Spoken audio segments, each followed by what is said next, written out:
Dédé àsìkò gbogbo tí ẹ ti ń gbọ́ mi lé lóko tàbí lẹ́yìn òde, ẹ jẹ́ kí a gbàdúrà. Bàbá wa olùfẹ́ wa wọn, agbẹ́yìn ga ṣe yín lọ́ba fún àánú àti ojú rere tí a rí gbà àti oore ọ̀fẹ́ bàǹtàbàǹtà láti tún rí ọjọ́ àbámẹ́ta mìíràn. Àdúpẹ́ fún oore ọ̀fẹ́ tí a rí gbà nítorí àbá rere tí ẹ ní fún wa. Ẹ jẹ́ kó wá sí ìmúṣẹ pẹ̀lú ìrànlọ́wọ́ yín àti èyí tí àwa pàápàá ní fúnra wa. Ẹ ràn wá lọ́wọ́, ẹ tì wá lẹ́yìn láti jẹ́ kó wá sí ìmúṣẹ. Ògo ní fún orúkọ mímọ́ yín o. Ọ̀rọ̀ tá ò gbéyẹ̀wò lénìí yóò ṣe ayé ọkàn àti ara wa ní rere. A ó jẹ́ olùgbọ́ ọ̀rọ̀ àti olùṣe ọ̀rọ̀ náà nítorí tí a gbàdúrà lórúkọ Jésù Kristi Olúwa wa. Àmín. Ìwé ọ̀run ṣíṣí tí a ti ọwọ́ olùṣọ́ àgùntàn yín náà kọ Adéjàre Adébóyè kọ. Èní ọjọ́ àbámẹ́ta, ọjọ́ 23 oṣù kẹjọ. Àkòrí tí a ó gbéyẹ̀wò sọ pé Ọlọ́run tó tóbi gan. Ọlọ́run tó tóbi gan. A mú àkàsórí wa nínú ìwé orin Dáfídì orí 17. Ìwé orin Dáfídì orí 17 ẹsẹ̀ 5. Títóbi ni Olúwa wa o, ó sì pọ̀ ní agbára, òye rẹ̀ kò sì ní òpin. Nígbà tí a mú Bíbélì kíkà wá nínú ìwé Àìsáyà orí 40 ẹsẹ̀ 18 títí dé ẹsẹ̀ 28. Ìwé Àìsáyà orí 40 ẹsẹ̀ 18 títí dé ẹsẹ̀ 28.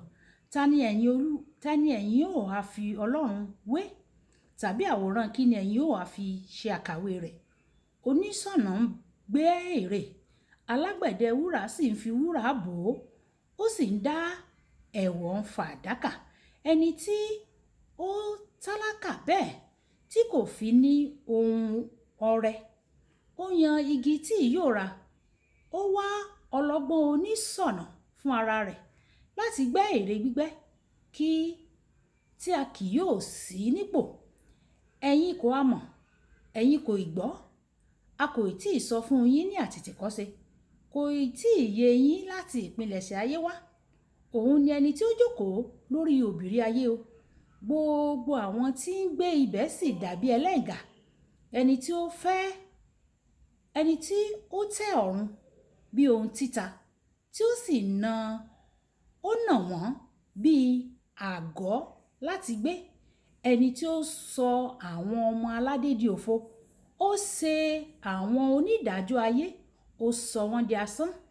Ní tòótọ́ a kì yóò gbìn wọ́n o, ní tòótọ́ a kì yóò sun wọn, ní tòótọ́ igi wọn kì yóò fi gbòǹgbò múlẹ̀. Òun yóò sì fẹ́ lù wọ́n pẹ̀lú, wọn yóò sì rọ, àjà yóò sì mú wọn lọ bí àkékù koríko. Ǹjẹ́ ta ni ẹ̀yin yóò ha fi mí wé? Tàbí ta ni èmi yóò bá dọ́gba?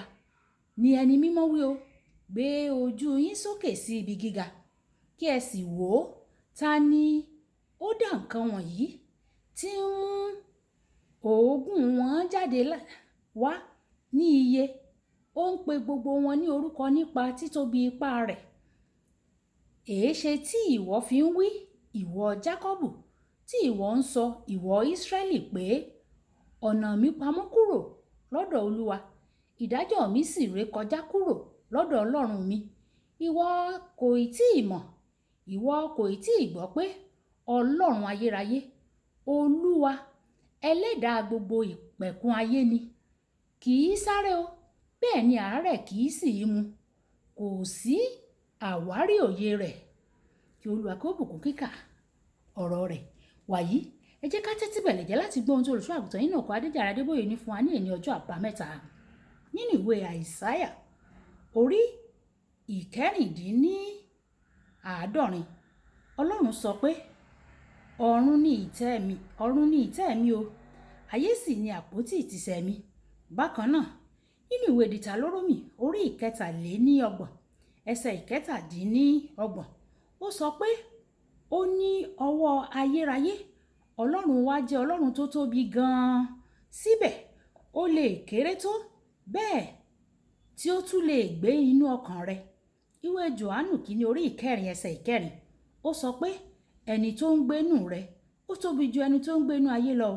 Ọlọ́run tóbi gan-an débi pé ó lè yanjú gbogbo ìṣòro nípasẹ̀ ọ̀rọ̀ kan. Tí o bá sọ ọ̀rọ̀ kan, tí Ọlọ́run sọ ọ̀rọ̀ kan sí ọ, ayé rẹ kò ní rí bákan náà mọ́ o. Kò sí ènìyàn, ìṣòro tàbí ipò tó tóbi jù fún Ọlọ́run tó ga jùlọ. ní ọdún 1987. Ọ̀kan lára àwọn oníwàásù wa, ó ní ìrírí àgbàyanu kan. Ó jẹ́ ẹni tí ó máa ń ṣe ọṣẹ, àti pé ní ọjọ́ Sátidé kan, nítorí pé kò ní ṣiṣẹ́ ní ọjọ́ Sunday, ó pinnu láti ṣe ìmúrasílẹ̀ fún iṣẹ́ ọjọ́ Monday.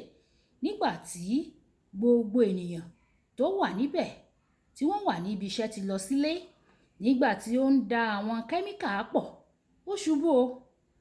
Àdàpọ̀ ásìdì kan sì bìlú lójú. Ó ké pẹ̀lú ìrora ńlá bí ásìdì ṣe jẹ ojú rẹ̀, ṣùgbọ́n kò sí ẹnikẹ́ni tó wà níbẹ̀ láti ràn án lọ́wọ́. Lẹ́yìn ọ̀rẹyìn, nígbà tí ẹnìkan ń kọjá níwájú ilé iṣẹ́ náà tó rí ilẹ̀kùn tó wà ní ṣíṣí, ó wọ inú rẹ̀, ó sì rí ní ilẹ̀ níbi tí ó gbé ń jẹ ìrora. Wọ́n gbé e ní pàjáwìrì lọ sí ilé ìwòsàn. Lẹ́yìn tí àwọn dókítà tí wọ́n ṣe ìtọ́jú ojú rẹ̀ tán, wọ́n sọ fún pé ó ti pàdánù ojú rẹ̀ o, kò sì lè ríran mọ́ o. Ó ní, ó dára, èyí ni àbọ̀ àwọn dókítà. Ẹ gbé mi lọ sí ilẹ̀ ìpàgọ́ o. Jẹ́ kí n lọ gbọ́ ohun tí Ọlọ́run, tí Jésù yóò sọ. Nígbà tí wọ́n mú dé ọ̀dọ̀ mi, ìgbàgbọ́ mi mà gbọ́ pẹpẹ bí mo ṣe rí i. Àmọ́ ṣá, à ń sin Ọlọ́run tó tóbi gan-an, tí ohun tó bà ènìyàn lẹ́rù kò lè bà lẹ́rù láyéláyé. Pẹ̀lú rẹ̀, ohun gbogbo ní ṣíṣe. Ìwé Mátíù orí 19 ẹsẹ̀ 26. Ẹ wo ojú ọmọ yín sàn Ọlọ́run. Ẹ ṣẹ̀dá ojú tuntun fún ọmọ yín lónìí. Ọkùnrin tí àwọn dókítà sọ pé kò lè ríran mọ́ o. Kò ṣe bẹ́ẹ̀ nìkan o. Kò ríran nìkan, ṣùgbọ́n ó tún lè ka Bíbélì láì lo gíláàsì. Olùfẹ́, láì náání bí àwọn ipò tí o ní ààyè ṣe rí. Má ṣe pòrúurú ọkàn pẹ̀lú ipò tí ò ń là kọjá. Fi wọ́n sílẹ̀ fún Ọlọ́run. Ọlọ́run wa tó tóbi, nítorí pé ó lè ṣàkóso wọn o. Mo gbàdúrà pé Ọlọ́run yóò fi ara rẹ̀ hàn ọ́ lónìí pẹ̀lú títóbi rẹ̀ nínú ayé rẹ. Yóò sì yí gbogbo ipò tó jẹ́ pé kò ṣeé ṣe padà sí rere ní orúkọ Jésù. Àmín. Kókó ọ̀rọ̀: Ọlọ́run wa tóbi ju ẹnikẹ́ni lọ. Ìṣòro kí ìṣòro tàbí ipòkípò, ẹ̀já sọ pé bàbá mi, nítorí o jẹ́ ẹni tó tóbi ju ẹnikẹ́ni lọ. Fi títóbi rẹ hàn nínú ayé mi, kí o sì fi títóbi rẹ jọ ọ̀tá lójú nínú ayé mi. Àti pé ipòkípò tí mo lè máa là kọjá, fi títóbi rẹ hàn wípé ìwọ ni Ọlọ́run tí ó ga jùlọ. Fi títóbi rẹ hàn fún ènìyàn. Fi títóbi rẹ hàn fún ọ̀tá.